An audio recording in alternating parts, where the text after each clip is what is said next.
France Bleu Poitou. Sur France Bleu Poitou, côté culture, comptez sur nous. Bienvenue dans Côté Culture. Si vous nous rejoignez ce soir, nous sommes avec le réalisateur Thierry Mauvigné pour parler entre autres de son futur projet, La légende des seigneurs assassins, qui va être tourné essentiellement en forêt de Moulières. Bonsoir Thierry. Bonsoir. Alors Thierry, vous êtes réalisateur depuis un bon nombre d'années. Oui, on va dire une vingtaine d'années à peu près, je pense, oui. Vous faites des films reportages, des documentaires. C'est quoi votre quotidien ? J'ai commencé sur la passion du film de fiction, donc sur du court-métrage également. Donc un petit court-métrage qui s'appelait L'Heure qui durait 4 minutes à peu près. Et un deuxième court-métrage, un troisième court-métrage avec des participations à des festivals, plutôt bien reçus en général. Et puis après, on a commencé à me demander à faire des films d'entreprise, donc des films de commande. Donc, et je fais ça maintenant depuis 15-20 ans. Parce que ça fait quelques années. Donc, voilà. Vous êtes aussi un passionné d'histoire. C'est ce qui va expliquer un peu la thématique de votre prochain projet. Vous aimez particulièrement tout ce qui est autour de la tombe à l'enfant. Est-ce que vous pouvez nous expliquer un peu ce que c'est ? Alors, la tombe à l'enfant, c'est une grande dalle de pierre qu'on trouve en forêt de Moulières. Et il y a plein d'histoires qui tournent autour de cette légende. C'est quoi en quelques mots chaque histoire ? Par exemple, il y a des gens qui, soi-disant, il pourrait y avoir un enfant mort ici, assassiné par un seigneur, soit dévoré par une meute de chiens, dévoré par des loups. Il y a encore la possibilité d'enfants sauvages. Et donc moi, je me suis dit, mais avec tout ça, on peut peut-être en faire quelque chose. Parce que je connais très bien ce lieu, puisque je fais de la course à pied et je passe souvent devant. Et souvent, je me dis, tiens, il y a quelque chose à faire, Donc voilà, ça y est, cette fois, c'est parti. Donc c'est cette grande dalle de pierre qui représente la tombe à l'enfant. Voilà. Vous avez choisi une seule légende, un seul récit. Laquelle et pourquoi ? Alors, j'ai choisi... Alors, oui et non, parce qu'en fait, on parlait des seigneurs assassins. Ouais. Et donc, je trouvais ça intéressant d'avoir un personnage fort, un méchant, un assassin. Mais par contre, l'idée d'avoir des loups, des animaux autour de cette histoire m'intéressait aussi, puisque j'avais déjà fait un documentaire sur les loups il y a quelques années. Donc vous avez choisi, vous êtes fait votre propre légende en fait un petit peu. Donc c'est tout à fait une propre légende qui est un peu des bribes de chaque légende. Alors vous avez du coup commencé à écrire le scénario, ça a été assez rapide, vous avez tout de suite été inspiré. Oui, dès que j'ai commencé à vouloir vraiment travailler dessus, en quelques jours j'ai travaillé sur le scénario, ça a été très très très rapide. Après je l'ai affiné au fur et à mesure et je l'ai re-affiné avec mon frère Laurent et on a sorti un scénario d'une 15aine de pages et qui devrait durer à peu près 20 minutes. Oui, donc c'est quasiment un moyen métrage, ça reste dans la catégorie des courts-métrages, mais 20 minutes déjà... Ça sera déjà beaucoup, en sachant que l'idée, c'est 20 minutes. Maintenant, sur la partie montage, moi, si j'arrive à un petit peu moins de 20 minutes, ça ne me dérange pas beaucoup, parce que je veux que le film soit aussi très rythmé. Donc, je ne veux pas forcément faire des longueurs pour aller justement à ces 20 minutes. Est-ce que c'est un film qui a vocation à avoir une suite ou pas du tout ? Vous avez raconté l'histoire que vous avez envie et ça s'arrêtera là. Pour l'instant, pas de suite. À la base, je l'avais un peu réfléchi comme un long métrage. Oui. Et très vite, je me suis aperçu que ça serait compliqué de monter ce type de projet en long métrage. Donc je me suis dit, revenons plutôt à des bases de court métrage. Et à partir de là, on verra ce que ça donne après. Oui, et puis après, qui sait, peut-être que ça peut donner... Ça peut donner. Mais pour l'instant, l'idée est vraiment de travailler à fond sur ce projet court métrage. Et sur cette légende que vous avez créée, du coup, parce que finalement, vous en avez créé une nouvelle en plus. Voilà, ça fera une grosse nouvelle légende. Peut-être que dans 200 ans, on reparlera de cette légende-là. Ou avant. J'espère avant. La légende de Thierry Mauvigné autour de la tombe à l'enfant. C'est très intéressant. Alors, dans quelques instants, on va voir un petit peu comment vous avez construit votre film, parce qu'il se passe plein de choses quand on a envie de tourner.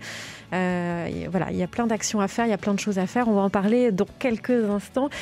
Thierry, ne bougez pas, nous continuons donc à discuter ensemble de ce court-métrage La légende des seigneurs assassins dans quelques instants. Mais d'abord, Vianney avec N'attendons pas. Très belle soirée sur France Bleu. Côté culture, comptez sur nous. Et comptez surtout sur Thierry Mauvigné, réalisateur qui est en pleine préparation de son prochain court-métrage La légende des seigneurs assassins. Alors Thierry, on le disait, quand on veut faire un projet comme celui-ci, il y a plein de choses à faire. une des étapes importantes, c'est le financement. Pour ça, vous avez fait une campagne Ulule, une campagne que vous avez terminée et vous avez atteint votre souhait. Oui, on a atteint le souhait, ça fait 2 ou 3 jours, donc ça a été sur 40 jours. Donc 40 jours où on est un peu tout le temps en train de regarder comment monte un peu la cagnotte. Mais ça a très très bien fonctionné. Donc j'en profite pour remercier tous les gens qui ont participé à cette cagnotte. Et grâce à ça, en tout cas, on va pouvoir lancer le projet, au moins pour la partie tournage. Alors justement, le tournage, il est prévu fin août, la semaine du 23 août. On l'a dit, vous allez tourner en forêt de Moulières. Où exactement? Puis il y a des scènes ailleurs aussi un petit peu? Oui, alors le plus gros va se faire en forêt, forcément. Après, on a quelques scènes à l'abbaye de La Réau. Et puis on a quelques scènes aussi du côté de Valdivienne. D'accord. Donc ça, sur une semaine de tournage, vous allez un petit peu voyager, essentiellement dans la forêt de Moulières, et puis vous allez un petit peu Oui, un petit peu aux sortir. alentours. Mais c'est vrai qu'il y a beaucoup de choses en forêt. Par contre, ça va être un tournage, à mon avis, assez intense. On a quand même une vingtaine de scènes à faire, donc il va falloir pas chômer. Être efficace. Oui, très efficace. Alors, dans ces scènes, il y a environ une dizaine de personnages. Ce sont tous des acteurs poitevins. Il y a 2 rôles principaux qui sont tenus par 2 acteurs poitevins assez connus. Exactement, avec Franz Boyer et Yannick Jolin, qu'on connaît, que le rôle est bien. Qu'on connaît bien et que... D'ailleurs, quand j'ai commencé à écrire l'idée du méchant, j'ai tout de suite pensé à Yannick Jolin. Je ne sais pas pourquoi. Je ne sais pas si ça va lui faire plaisir. Non, je trouve que ça va lui changer un petit peu de son habitude. De style. Et je le vois très, très, très bien faire ça. Et ce méchant, il fait quoi dans l'histoire ? Je ne vous le dis pas tout de suite. Ah d'accord. Alors du coup, le gentil, c'est Franz Boyer ? Voilà, c'est Franz Boyer. Et pareil, vous ne me dites pas tout de suite ce qu'il fait de gentil ? Non. Alors après, on peut dire que Franz Boyer est un personnage un peu mystérieux, considéré comme un sorcier un petit peu dans le village. Ok. Un petit peu de mystère, Thierry. Un petit peu de mystère. Alors, autour de ces dizaines de personnages, il y a une quarantaine de figurants qui est prévu. Et vous avez décidé de situer votre histoire au 18e, ce qui implique des contraintes, notamment au niveau costume, par exemple. Oui, parce qu'en fait, sur cette fameuse grande dalle de pierre, il y a 1735 de gravés dessus. Vous avez gardé l'époque ? Donc, l'idée, c'était de garder l'époque. J'aurais très bien pu essayer de retransmettre ça à notre époque actuelle. C'est pas forcément ce que je voulais. Je voulais rester sur l'époque notée sur cette fameuse pierre. Et donc forcément, contraintes, costumes, plus compliqués, avec des chevaux. Oui, les animaux aussi. Oui, des chevaux, un loup. Un vrai loup ? Alors, ça sera un chien, mais qui va ressembler fortement à un loup. D'accord. On ne va pas dévoiler tous les secrets du tournage. Non. Donc, on l'a dit, ça va se tourner normalement fin de l'été, avant-dernière semaine d'août, pour une sortie prévue idéalement fin 2021. Alors, dès que le tournage va être terminé fin août, on va attaquer tout de suite sur la partie montage, post-production. Donc là, on a un petit peu de temps à travailler. Il y a une grosse partie sur le son également, sur les effets spéciaux. Alors, ce n'est pas des effets spéciaux très, très importants, mais il y a quand même des petits effets visuels. Et puis après, on espère que le film sera terminé, bouclé fin d'année 2021. Donc avec une avant-première sur le parc du Futuroscope, la première quinzaine de décembre. On croise les doigts. Oui, moi aussi. Au niveau de la musique aussi, vous avez décidé de garder le 18e ou vous allez être un peu plus contemporain ? Non, on va être un peu plus sur une époque, un peu plus moderne sur la partie musique. C'est vous qui allez vous en occuper ou il y a quelqu'un ? Non, il y a quelqu'un qui gère cette partie-là. Mais vous savez déjà ce que vous voulez. Oui. On est déjà en train de travailler en fait sur la musique. Vous pouvez nous en dire un petit peu plus Non.